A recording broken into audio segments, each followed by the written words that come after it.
Entertainment Old Soldier here, and I'm back to talk about Marvel's Secret Invasion Season 1, Episode 5, and my thoughts on this episode. I think it's an okay episode. It's pretty much near the end now for this series. So far, it's okay.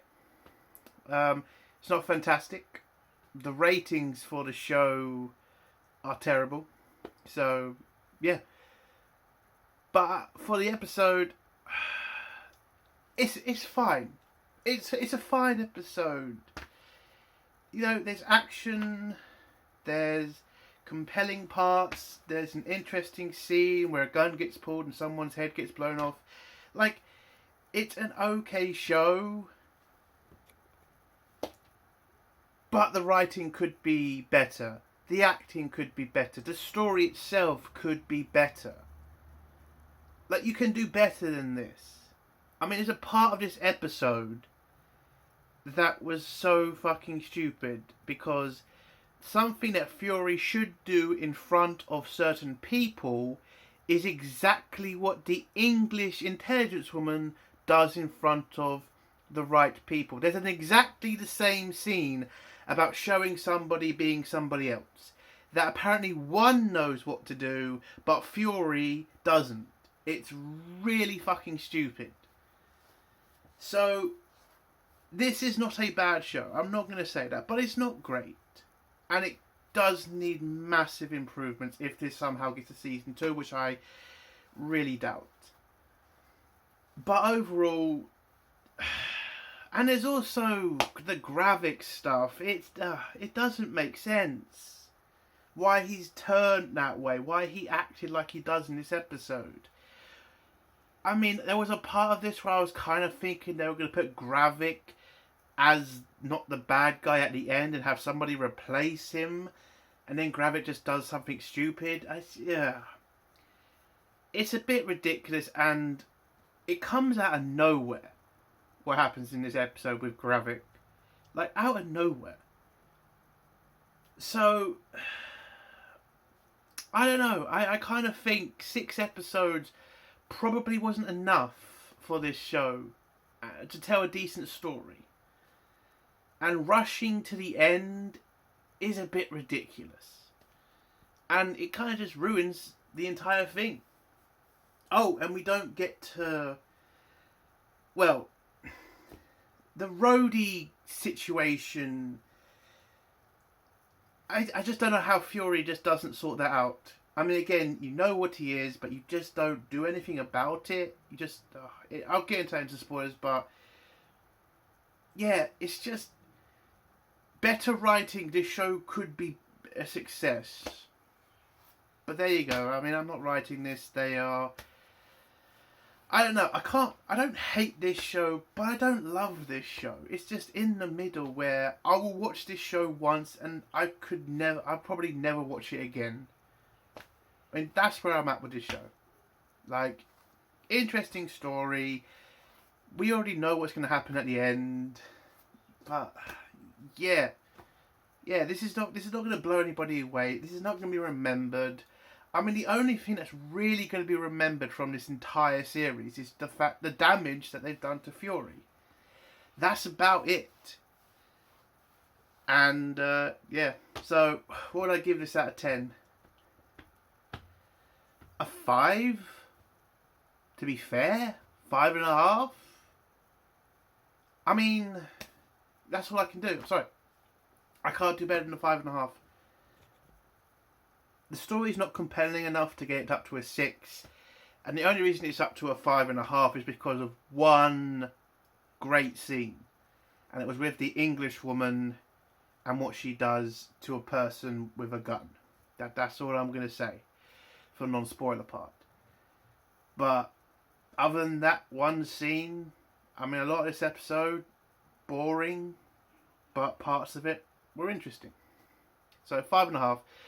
So let's go into spoilers now. If you do not want to hear spoilers, leave in 3, 2, 1. So, Fury gets the president to a hospital and everybody... Well, for a hospital, it seems very fucking empty. especially a British hospital. Like if you're British, you know what I mean when I say this place was ridiculously empty. That is not how British hospitals are. They never are. And I've been to hospital when it was like 1 o'clock in the morning till 5 o'clock in the morning. That's how busy hospitals are. And I was only in there because I damaged my arm. And all I needed was a scan. I won't go into that, but yeah, this hospital scene just seemed a bit ridiculous to me because of how just empty the hospital was, and none of the doctors, well, the doctor and the nurses, they weren't really surprised to see the president. I would have liked to have seen a bit more panic. I would have loved to have seen Fury arrive at the hospital, and maybe the doctors probably like shitting themselves, like, holy shit, that's the president of the United States. Because come on, that would be what would actually happen. These are normal people. And when Fury gets there, anyway, Fury tells the surgeons to, save the president. Then starts telling the president not to trust Rhodey or to attack the Russians or the Skrulls and everything. And so Fury gets told to wait, as he's not allowed to go with the president because he's not authorized, even though he's just arrived at some random hospital, but apparently you need authorization. I don't know, this scene kind of felt a bit crap to me. Like, why hasn't the president got like a shitload of people around him? Like, Fury was surrounded by British SAS, Americans, Secret Service. They all didn't get massacred. Did they all just abandon the president and let Fury take him? Why wasn't the president airlifted somewhere? It's like, so they just let Fury go with the president? It's just such a ridiculous scene. I'm sorry. You could have done this scene with there's a shitload of SAS rifles around the president, moving through a hospital that's pretty busy. You could even have a funny scene where a guy goes up and says, hey, I was here first, and Fury just says, sit down, as President of the United States. Like a little funny scene like that.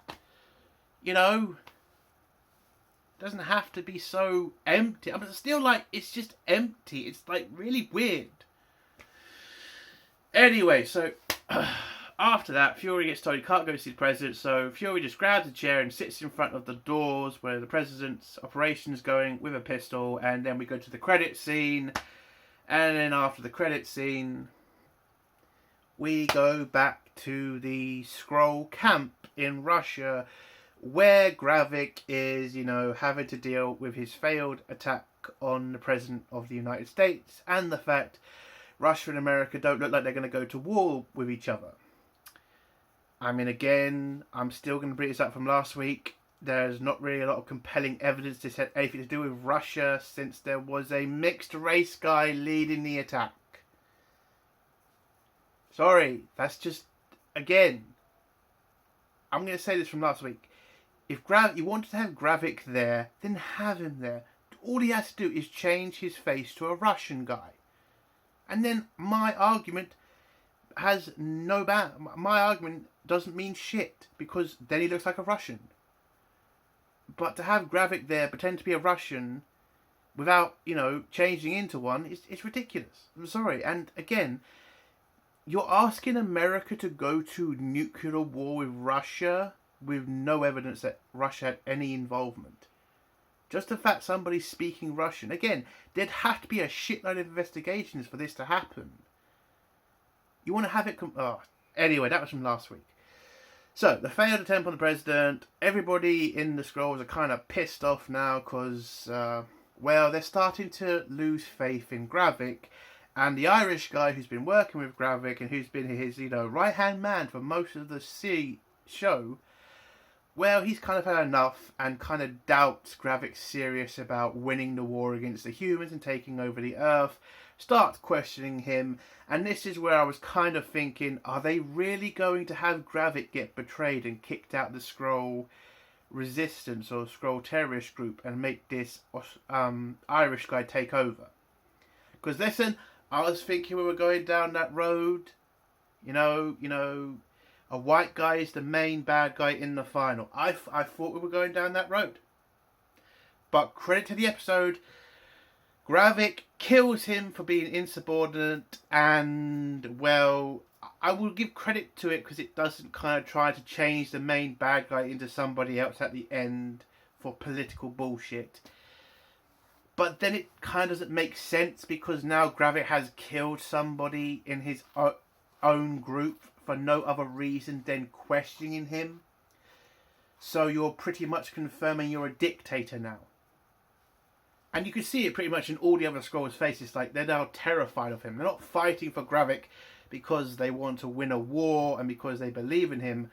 They're now, some of them, fighting for him out of fear. Which is not how, you know, a revolution is going to survive.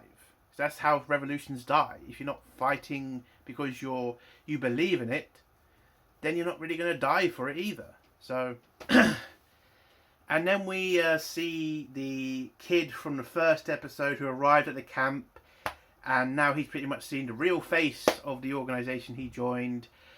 And, well, Gravik also says to the Skrulls that are left, they need to go kill Fury's wife because she didn't kill Fury like she was told. So a bunch of the Skrulls nod their head and pretty much head over to England to try to kill Fury's wife.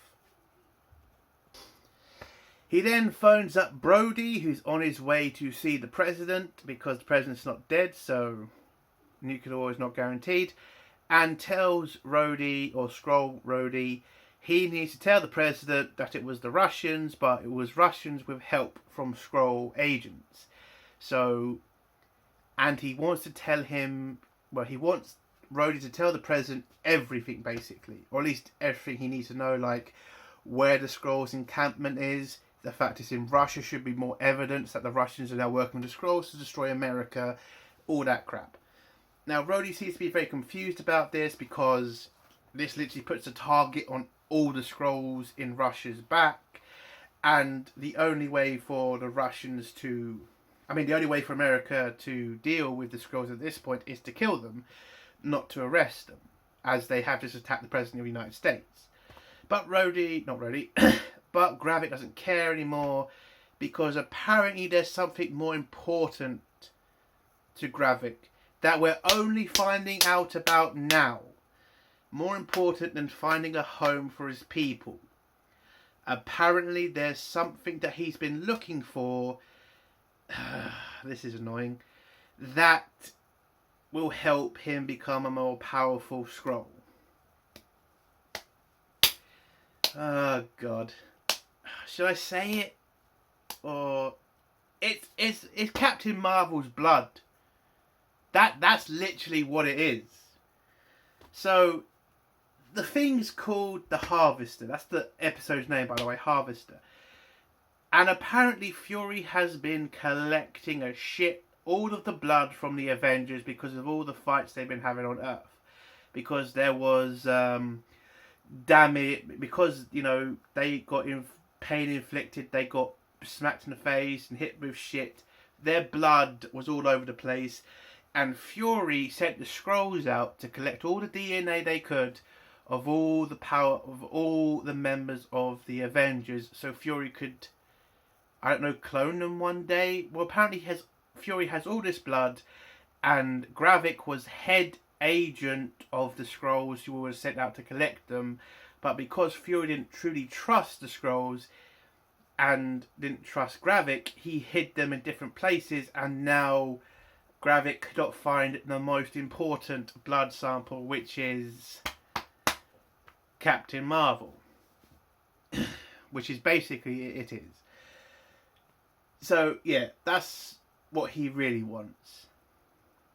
I mean, my problems with this entire storyline is... hold on. Stark. He's just a man. He's a clever man. That's it. What would you get from Tony Stark's DNA exactly? Again, if it's just cloning, I get it.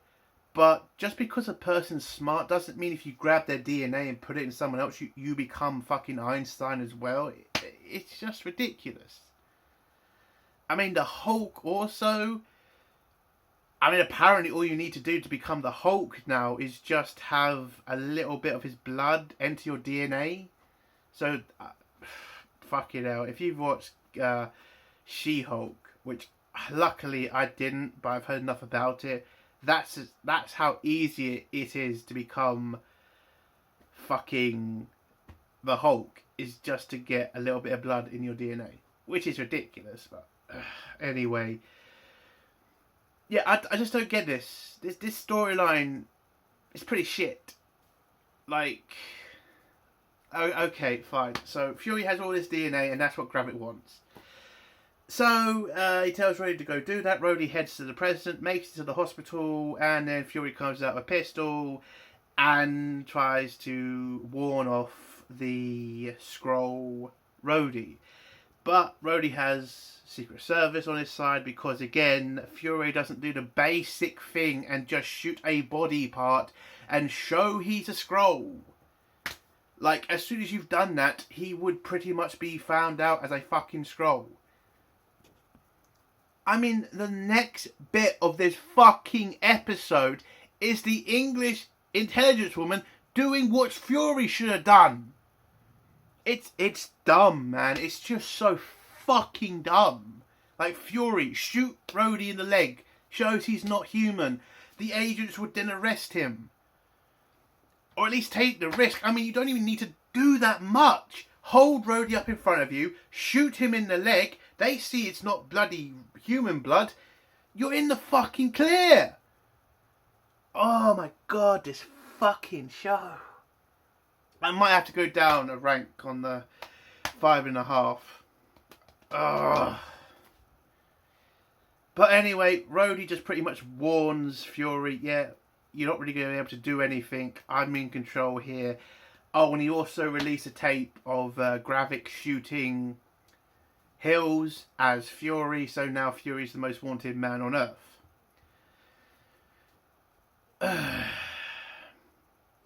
Okay. And so Fury walks away. I mean, I don't get this. Fury is apparently now the most wanted man on Earth. Secret Service then come in, like there's a shitload of them now, point their pistols at Fury. Fury is an open fucking target here, wanted for murder, and none of the Secret Service tell him to freeze or shoot him. Then what's the point pulling out the guns? What's the point? Fury's right there. You are Rhodey. You are literally in the American government. Tell them to arrest him. He's wanted for murder. He's there. Just grab the cunt. Oh my god. Ah, oh, shit, man. So, yeah, now Fury is on the run. Then the next scene is pretty much the head of the SIS, who's a Scottish bloke. And then we get the English woman who comes in with a pistol. By the way, apparently able to get through all of this intelligence service security with a pistol and shoots the head of ISI. Why is it called ISI? Is that something from the comics or something? Because why would you just say MI6? Okay. Yeah, and it turns out, yeah, that's all you need to do to reveal it's a Skrull. Shoot them in the leg and it bleeds out alien blood and they pretty much lose their ability in that area to, you know, keep it human. So why don't Fury just do the exact same thing? And then all the British Secret Service people come in, pointing their guns at her, but it turns out, well, he's an alien, so they're just pointing their guns at him. And she then tells the Skrull to tell her where the doctor is who created the Super Skrulls, and apparently he does. Then we get to the scene back at the Skrull camp where the boy from the first episode tries to talk to Gravik, and Gravik's kind of just like, oh, don't worry, are you scared? Things happening more, blah, blah, blah, blah, blah. Everybody's sorry about what happened to the guy that Gravik killed. The Skrull Gravik killed. And it turns out Gravik, well, it turns out his troops are no longer loyal to him, because as soon as he stands up to try to talk to them or something, everybody just attacks him. Gravik, out of nowhere, there's now a revolution in the Skrulls. They attack Gravik, and Gravik just kills the shitload of them, leaves the boy from the first episode to the end, and in front of all the other Skrulls, slits his throat. Oh, and he's also using the powers that he's got from some of the Avengers, especially Groot. They're using Groot a lot in this show. I don't know why. Is there no other powers he has other than the Groot shit? And I don't understand why you'd slit his throat in front of your people. You're supposed to be the leader of the revolution. You're just now just showing yourself as the dictator. It's really weird. I think he's given up trying to lead his people. He just wants to become the most powerful person on Earth, or the most powerful Skrull it's ever been. And that could have been a compelling story to see, you know, if there was more time, if you'd fleshed this out a bit more. Maybe have a few episodes where he gives up Skrulls, you know, makes the Doctor test more on other Skrulls to, you know, see how much a Skrull can take so he can become the most powerful Skrull. Like, you could do this story if you put the time and effort in, but they seem to be rushing it, which I don't understand. Like, this is on Disney Plus. You don't need to just have 6 episodes. It could be 10. It could be 12. You could take your time. So why rush it? It's really dumb. So yeah, now everybody's shit scared of fucking Gravik, and he's the leader of the Skrulls. So it's just a bit ridiculous to me. Then the next scene is Fury making it to the safe house where we see Gaia, and Gaia knows about her dad's death, and she kind of says, what was the point of all that? Did he die for anything, or did he die for nothing? He died on a foreign planet, blah, blah, blah, blah. And Fury says, no, he didn't die for nothing. He died for your people. He died to make a difference and all that shit. Oh, and we also heard about the flat they're in is important because it's apparently about people who came to Britain from the West Indies. You know, they were in London, they helped rebuild it and all that stuff. I'm sorry, again, it's like, I'm British, I understand that. We went through the Windrush stuff, I get it. What happened to British East Indies people was stupid, and that should never have happened. For fuck's sake, they had passports that pretty much said they were part of the United Kingdom. Why were you trying to deport them? Okay? I get it. I fucking get it. I just don't need to hear about it every goddamn thing. Sorry. I know, I'm not trying to get political. It's just, oh my god, the woke shit. It couldn't be something better than, oh, well, we just, never mind about that. So, yeah. And Fury hands over the body of Talos. I'll give the credit also, the episode, some more credit here. They didn't bring back Talos. They actually kept him dead. They didn't try to, you know, bring him back from the dead. He's just dead. And I can respect that. I'm kind of tired of people dying and just coming back. I've gone through Star Wars, for fuck's sake. So, Gaia takes the body to Fury's wife because apparently she knows how to bury Skrulls in the traditional way, and that's what Gaia wants for her dad. And Fury's going to head to Sweden or Switzerland. No, not Switzerland. Where was it? It's one of the Nordic countries, the one that's next to the border to Russia. He's going to head off there and find something, you know, give me that apparently Gravik wants, which is basically the harvester. And the next scene after that is the English spy woman finding this Skrull doctor, the one who created all the Super Skrulls, and pretty much forcing her to tell her all the information about the machine that turns the Skrulls into Avengers. And the male Skrull in the room, you know, tries to threaten her with a shotgun, but again, she isn't stupid. She has a bunch of agents with guns, so they take him into custody. And I think the doctor pretty much tells her everything she wants to know, and so they burn down her lab.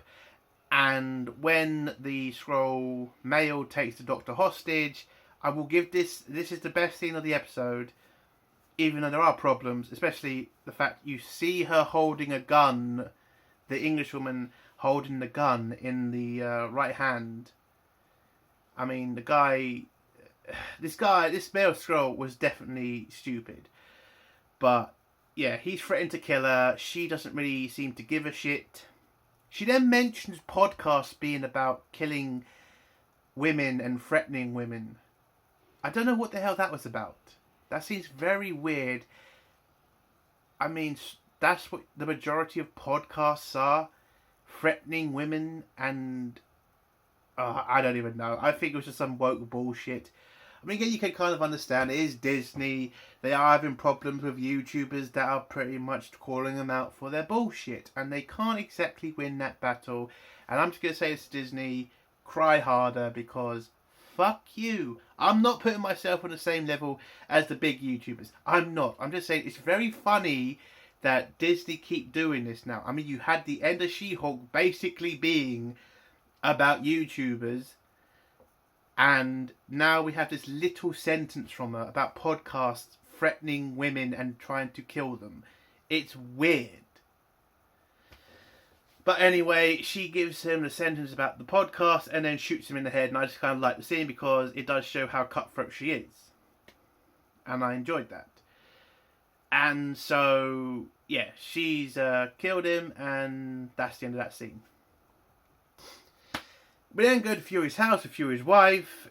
Gaia brings her dad. They have a conversation about life and bullshit, and they bury her father. We're in a traditional Skrull way. Then they talk more about Fury, and then the house is attacked by a bunch of Skrulls, and Gaia and Fury's wife are able to kill them all, and that was it. I'm sorry, there wasn't really anything really compelling. I like the scene, I do. I like them killing the Skrulls and all that stuff, and I did enjoy the combat. And the bag scene, when they put the bags on, it turns out they also have armour on them as well. I enjoyed that scene. Not really much else in that scene, other than killing Skrulls. Then we go to the next scene, where it's a white guy walking up to a airport person, and you can blatantly tell this is Fury, wearing a mask, and he gets past security, goes and meets up with... Oh shit, no, sorry, I missed a scene. Rhodey then goes talk to the president and tells him about the Russians and the Skrulls working together. The president is very hesitant to try to start World War III, but Rhodey says they don't really have a choice, tells him the location of the Skrull base, and pretty much tells the president they have no other choice but to destroy it. We also get from this scene, this Skrull might not be working for Fury voluntarily, because it seems like Gravik is threatening the Skrull, not, giving him orders. So I thought that was kind of an interesting scene. And we all know the Skrull playing Rhodey is a female, so I don't know, maybe they're trying to give her an out, maybe they're trying to say she's not evil, she's just, being forced to do this. We'll find out next week. So, we go to the next scene where Fury Fury calls up Gravik, and Gravik and him make a deal. Because Fury now knows what the plan is, which is pretty much to kill the Skrulls at the encampment and stop that from happening, to stop Gravik's plan, because again, Gravik is willing to give up his entire plan. He's willing to stop the Skrulls from taking over the Earth just for the Harvester. Again, interesting story if we had a much more time to see the evolution of Gravik trying to betray his people. So, Fury reluctantly agrees to hand over the Harvester to save the Skrulls' lives. Then we get the scene of Fury walking through security with the mask on. And he meets up with the British woman. It shows that it's a cheap mask on him, or at least some billion-dollar mask thing that only covers the face. It turns out, no, it's just a prototype that he was able to steal. there's a better one somewhere else. What else? Yeah, so they get in the car. Turns out the British woman likes rap music. Okay. And they drive to a... what are they called again? Graveyard, sorry. Drive to a graveyard where Fury has, I think, a tombstone about himself. Lieutenant something Fury. And in this tombstone is the Harvester. Or at least what I believe is the blood of Captain Marvel. And so Fury makes a deal to hand over the vial to Gravik. But before he can do that, we have to get this stupid montage of Fury putting on his costume, his leather coat, his eye patch, his pistol, and whatever. Yeah, I bet this is supposed to be a badass scene. It was just ridiculous. Like, I just didn't care. I don't really see that as, you know, Fury's fucking, you know, uniform. I just see that as his normal clothes. I mean, okay, you're trying to have this big fucking moment here with Fury. It just felt ridiculous to me. And that's how the episode ends, with Fury walking off in his leather coat, getting ready to make the deal with Gravik. And oh yeah, also before this happens, the Englishwoman asks why did he not bring in the Avengers to stop this from happening, and Fury says humanity shouldn't be relying on superheroes to fix their messes, because if we do that, we're less of a people then. Which I can actually agree with, but we all know the real reason they didn't do that was because I don't think the budget could stretch to that. Because that's the real fucking reason. And that's how the episode ends, with Fury walking off in his leather coat.